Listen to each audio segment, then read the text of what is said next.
De plus en plus de personnes s'intéressent au monde de l'investissement, mais la majorité d'entre eux ont peur de perdre tout leur argent en bourse du jour au lendemain. Dans cette vidéo, je vais te montrer exactement 4 règles à respecter pour investir de la manière la plus sécurisée et sereine possible ton argent en bourse et dans le monde de l'investissement. La règle numéro 1 est de comprendre les cycles économiques. Vraiment, c'est ça qui va te faire gagner le plus d'argent en tant qu'investisseur, c'est comprendre comment fonctionne un cycle économique. Il faut savoir que tout ne baisse pas pour toujours et tout ne monte pas pour toujours. Il y a toujours des hauts et des bas, peu importe l'actif. Que ce soit l'or, l'immobilier ou bien la bourse, il y a toujours des périodes de hausse fulgurante ou de baisse fulgurante ou de stagnation, malheureusement, et c'est ce qui arrive aujourd'hui. On le voit que depuis début 2022, la bourse n'a cessé de baisser, alors que depuis à peu près le conflit en Ukraine, eh bien, l'or a pris énormément de valeur, même s'il baisse ou stagne un petit peu en ce moment.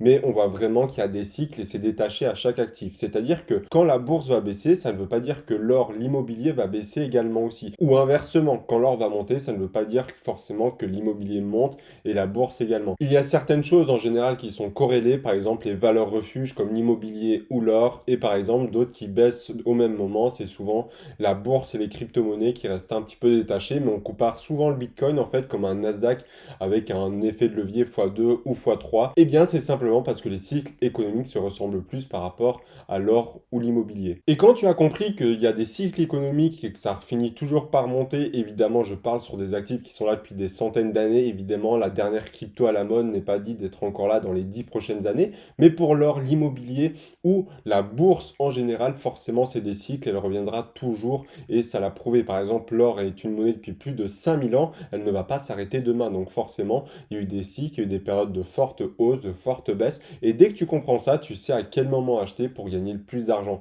Il faut comprendre que la majorité des gens gagnent de l'argent en bourse ou avec leur investissement, non pas en achetant quand ça monte, mais en achetant quand personne ne veut de celui-ci et attendre patiemment que celui-ci remonte, que ça soit bourse, or ou autre, pour le revendre et donc gagner un maximum d'argent grâce à celui-ci, car ils l'ont acheté beaucoup moins cher que la valeur qu'il vaut quand le cycle économique repart. Peu importe la situation, tu dois tenir physiquement et psychologiquement en bourse parce que c'est très complexe, ou même en or, etc. Peu importe l'actif, tu dois tenir, peu importe le cycle. Et surtout, si tu investis à long terme comme moi sur 20, 30, 40 ans, tu dois aimer ces cycles baissiers car simplement c'est là que tu vas pouvoir faire les meilleures affaires. La règle numéro 2, c'est de bien gérer ses émotions. C'est l'une des pires erreurs et de pires ennemis en bourse. Que tu sois un débutant ou un expert dans ton domaine et dans l'investissement, les émotions touchent tout le monde car on est un être humain, tu n'es pas un robot à part la personne qui va investir dans un robot de trading et je te le déconseille fortement. Tu vas forcément être impacté par tes émotions, que ça soit plus ou moins fortement, car malheureusement quand tu lis des nouvelles négatives, que tu vois ton tableau dans le rouge, que tu vois tes investissements qui perdent de la valeur, tout qui s'écroule, eh bien forcément tes émotions agissent et te disent de vendre et de limiter la casse. Mais tes émotions ne jouent pas que quand ça baisse, ça joue aussi quand ça monte avec le fameux FOMO, Fear of Missing Out, qui veut simplement dire la peur de rater le train en français. Et c'est là qu'on voit qu'il y a beaucoup de personnes qui perdent de l'argent, c'est-à-dire qui voient le Bitcoin en plein bull run en 2020 ou en 2017. C'est à ce moment-là que les personnes disent qu'ils ne veulent pas rater le train. Ils achètent en masse à ce moment-là. Et malheureusement, le Bitcoin se retourne quelques mois après et ils ont tout perdu. Il faut vraiment bien gérer ses émotions, que ce soit à la fois euphorique ou les peurs, car c'est ça qui va te faire gagner ou perdre le plus d'argent si tu sais les contrôler ou non.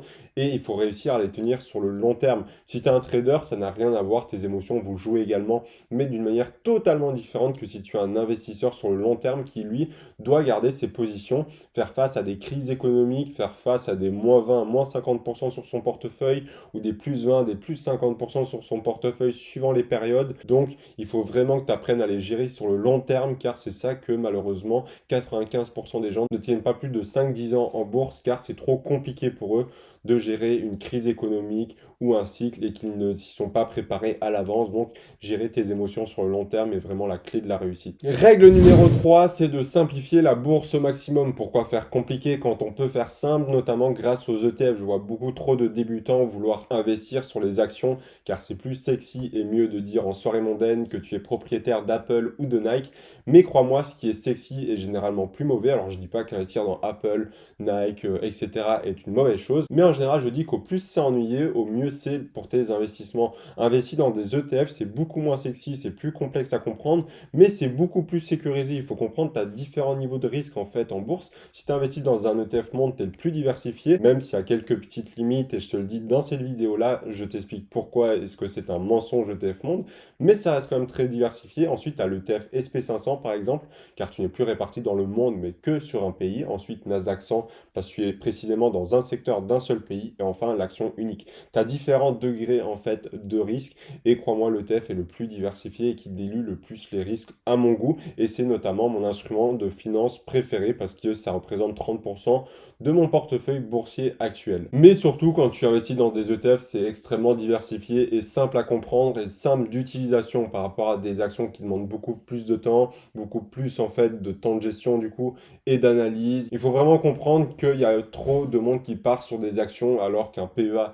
ETF ou simplement des ETF même en quanti leur correspondrait beaucoup mieux. On passe maintenant à la dernière règle à respecter, c'est que ta vision doit être en accord avec ta stratégie. Qu'est-ce que ça veut dire par là? Si aujourd'hui tu as une stratégie, comme je t'ai dit, long terme à 20, 30, 40 ans, ta vision doit être de même, c'est-à-dire que tu n'es pas trader, tu ne dois pas vouloir voir ton portefeuille dans le vert, dans la semaine qui vient, dans le mois ou même dans l'année. Parfois, ça arrive que le marché baisse pendant un an, voire deux. Et ça, si tu n'as pas la vision en accord avec ta stratégie, tu ne tiendras jamais. Car si tu veux voir ton portefeuille dans le vert absolument tous les jours, eh bien crois-moi que dès que tu auras le portefeuille qui ira dans le rouge, non seulement tes émotions, tu ne les contrôleras plus, mais en plus de ça, tu ne tiendras jamais 30 ans comme ça. Il faut vraiment que tu prennes du recul sur ça et que tu comprennes que ta vision doit être 100% en accord avec ta stratégie. Sinon, tu vas vendre à tout bout de champ, tu vas prendre peur à la moindre mauvaise nouvelle et surtout, tu ne tiendras jamais dans le temps. Donc, ne cherche pas le profit tout de suite et surtout, aie une vision d'investisseur et non de trader. Et si tu es trader, ben, aie une vision qui correspond à ta stratégie et vice-versa si tu es un investisseur et une vision qui correspond à ta stratégie. D'ailleurs, si tu veux creuser un petit peu plus ce sujet, je t'ai fait une vidéo exprès pour te dire comment réduire par 10 les risques de perte en bourse. Il faut vraiment comprendre que c'est une méthode que j'utilise et qui est extrêmement efficace et qui peut vraiment réduire au maximum tes risques que tu prends quand tu investis en bourse. Pour savoir exactement comment faire, tu as la réponse dans cette vidéo. On se retrouve juste derrière et moi je te dis à tout de suite.